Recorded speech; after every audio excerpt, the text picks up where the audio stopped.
Right now I'm going to be working on a blueberry orange scone, which is a little bit of a sweeter scone. In the last video I did a bacon cheddar scone, which is obviously way more savory. So it's a little bit of a departure. The dough is going to be a little bit different. Because this is sweet, we're adding more sugar, we're adding more cakey type ingredients to really support more of that sweet vibe that you're going to be going for with these scones. So first, let's run over what you're going to need. 2 cups of fluffy measured flour. If you didn't see how I measure this, check out that bacon cheddar scone video and I show you there. 1 tablespoon of baking powder. Here I've got 2 things measured out in my bowl. I've got half a teaspoon of salt as well as 1/4 cup of sugar. I've got half a stick or 1/4 cup of butter that has been cut up into small pieces, about like that. I've got 1/3 of a cup of sour cream, 2 eggs that I've beaten up with a fork,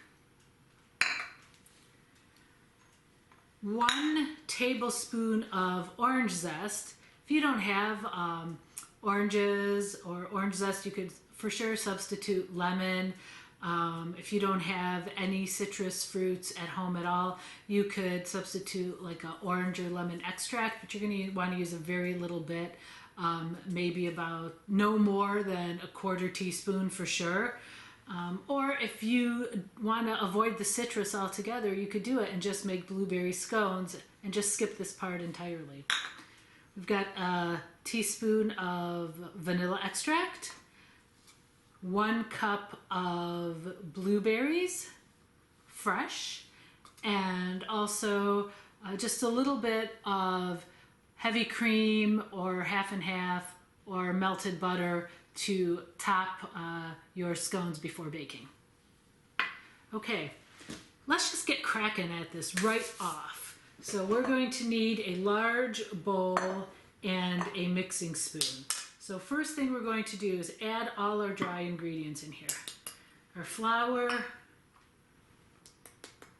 our baking powder, and our salt and sugar. Give these all a good stir. You don't want pockets that are sugary and pockets that are salty. And for sure you don't want pockets that are baking powdery, because I don't know if you've ever tried it, but that stuff on its own does not taste good. Okay. Now we're going to drop in our cubes of butter. And using clean hands, you're going to toss this and just get all those pieces coated. And then you're going to start crushing those chunks of butter between your finger and dropping it back into the flour. The idea here is to expose as much butter surface as possible to the flour. And just keep going in there, and wherever you feel a bigger chunk of butter, just squeeze that in between your hands and drop it right back in there. And keep going with this until you don't feel any more big chunks. And your flour will change its appearance a little bit. It'll go from looking just like a really smooth powder to more of a breadcrumby type of look and texture.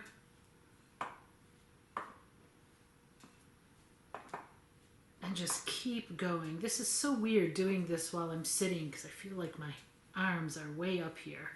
It's not natural.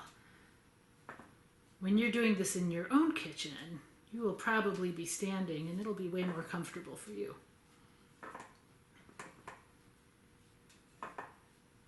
Okay, I'm almost there. So just keep going, do a little hunting in there, make sure you didn't miss anything. Oh, see, had another big one in there.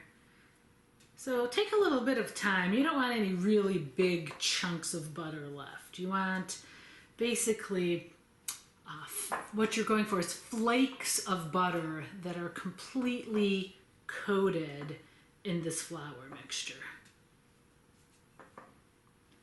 Okay, once you're done with that, we're going to start adding the rest of the ingredients. So let's add this lemon, the orange zest.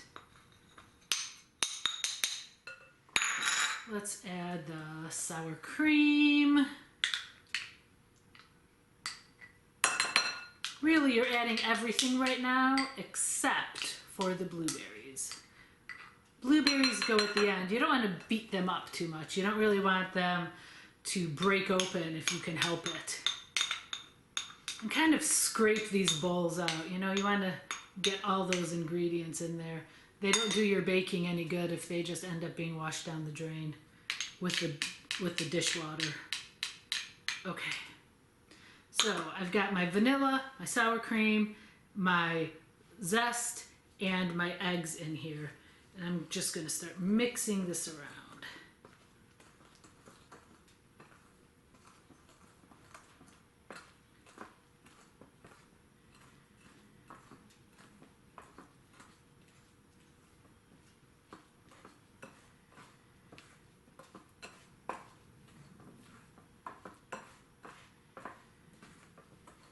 And keep going until it forms a nice dough. You know, you don't want to see areas where it's still really dry in here, where it looks like the flour hasn't absorbed anything. And you might have a big wet mass stuck on here, so just scoop that off and try to get that down into those areas where you have some of that dry mixture that has not gotten mixed into anything yet.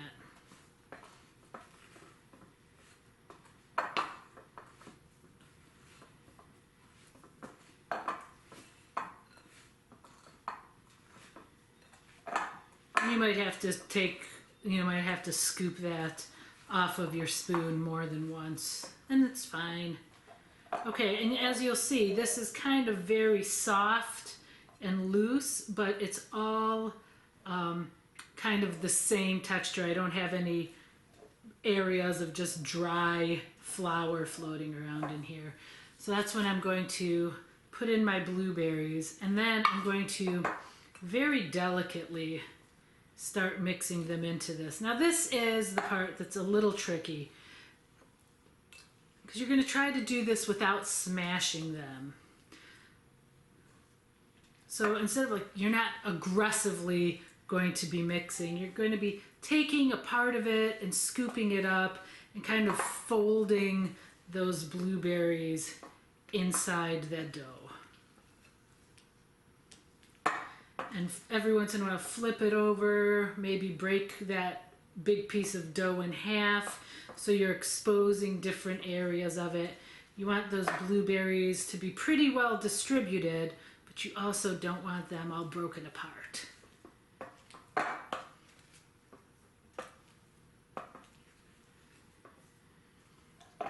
Okay, I think we are pretty good. So I know most people, when they think of scones, they think of this beautiful little triangular shape. And most of them are like that, and it's really pretty, and I do enjoy them. But with these, I'm not going to make them that shape. And the primary reason is I don't want to have to cut them. To make that shape, you have to actually, form the dough into a circle or a rectangle and then cut that shape out of it. But if you do that, you're likely to hit those blueberries, and that juice is going to go everywhere. And if they burst, you want them to burst in the oven when it's baking, and that juice will then get reabsorbed into the scone, and not just while you're trying to arrange it, and then things just get even messier than they are to begin with. Okay, so what I have here is a baking sheet and a silicone baking mat. If you don't have a mat like this, it's basically just a non-stick mat that you can use for baking. It's okay, you can use a piece of parchment paper, and if you don't have parchment paper, that's fine too. You could just grease your baking sheet so that you don't have any problems with the scones sticking to it.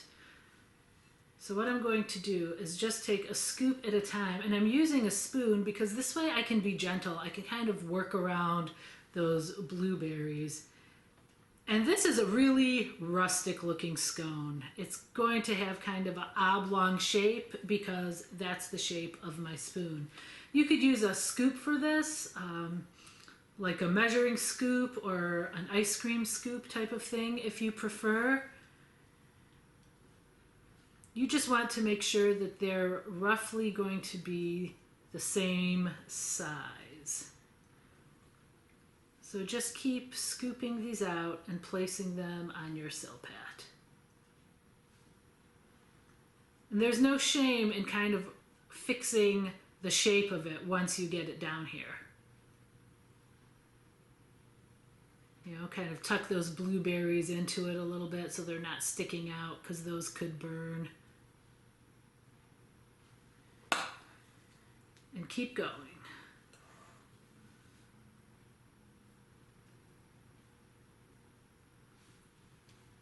By the way, did I tell you your oven is already preheated to 375?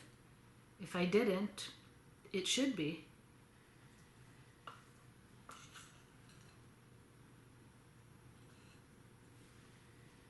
Part of the key, or the thing to pay attention to here, is to make sure these are about the same size. I know I mentioned that, but it's not just for aesthetics. It's not just to look pretty. You want them to bake pretty evenly also. And if they're really sticking up in the middle, you're going to want to flatten those down a little bit. You don't want a part on the inside of these that is not going to be fully cooked. Because scones are delicious, but nobody wants a raw scone.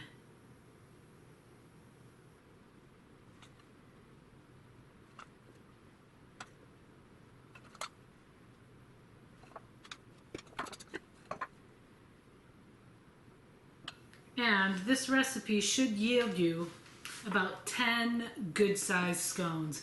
If you want smaller scones, you could always do that. Use a smaller spoon. I used obviously a large serving spoon for mine. You could use a smaller spoon, like a soup spoon, and make smaller ones. You're just going to have to adjust your baking time to make sense for a smaller scone. So I'm going to put these into my 375-degree oven for 20 to 25 minutes. What I'm looking for is, first I'm going to put a little bit of half and half over the top of these. Then I'm going to put them in the oven. If you want these to be extra kind of fancy special, once you put your half and half or melted butter or just milk over the top, you could sprinkle with a little sanding sugar, some sugar that will not melt in the oven, and it'll have that nice sparkly, almost sugary crust on the top, which will be nice. I'm not going to do that though. I'm just going to put a little bit of milk on these and get them in there for 20 to 25 minutes. The top will turn slightly more golden. When you pick them up, the bottom should be a really nice golden brown. And of course, when you break one open, it should be cooked all the way through. Those are the telltale signs. That last one is really the best one, but that's what we're gonna do. So I will see you in about 25 minutes with hopefully a really nice looking plate of scones. These just came out of the oven a few minutes ago. I let them cool before stacking them because if you stack them up while they're still hot, they will continue to steam and they'll kind of steam they'll steam themselves and they end up getting soggy, which is not what you're going for in the scone. So as you see, these turned a lovely golden. They're a darker gold on the bottom and the inside should be fully cooked and chock full of blueberries. So I'm jazzed about eating one of these. So this is another recipe where you can mix it up and kind of make it suit your own personal taste better. If you're not a fan of blueberries, you could use something else. You could use strawberries or raspberries really easily. If you wanted to use dry fruit, you could do that. Instead of using just the zest or vanilla extract, you could maybe add a different kind of extract. Like, I think dried cherries and almond extract would be actually a really delicious combination. With extracts though, be careful, use a really little bit, no more than a quarter teaspoon. What else could you do in here? If you like those sour fruits, maybe like a strawberry rhubarb, that sounds like a good combination to me. So experiment and try things that you like. So now I've got this delicious bunch of sweet blueberry orange scones and this delicious stack of bacon cheddar green onion scones, and I really don't know what to do with them. Actually, I totally do. So with these, of course, with any of these, you can just eat them as they are. They're delicious. Cup of coffee, cup of tea. You can't really go wrong. Or if you want to mix it up, you could use a different kind of spread on these. So like on the sweet ones, I've made a little bit of compound butter where I took half a stick of butter and a quarter cup of powdered sugar and just a teeny bit of zest, like a teaspoon of orange zest, and I blended it all together with a hand mixer to make this compound butter, which would be really good on these. If you like things a little more tart, you could use a lemon curd, or like a lemon curd and some cream cheese, something like that. So you have that balance of the creamy with the tart is really good. You could just use maybe your favorite jar of preserves. Totally fine. How about on the savory ones? Well, on the savory ones, of course, if you just want to put a slathering of your favorite butter, that's great. If you have clotted cream or know how to make it, you could use that on any of these. That is the standard and it's delicious, but you don't have to make it. I find usually a really nice substitute is just go to a store and buy yourself a small tub of mascarpone cheese and serve it with these. It's good with either the savory or the sweet ones, and really like kicks it up a notch and makes it extra decadent and special. So here you go. Hopefully you guys will try one or both of these and have a great time making it and enjoy eating it. See you soon. Bye.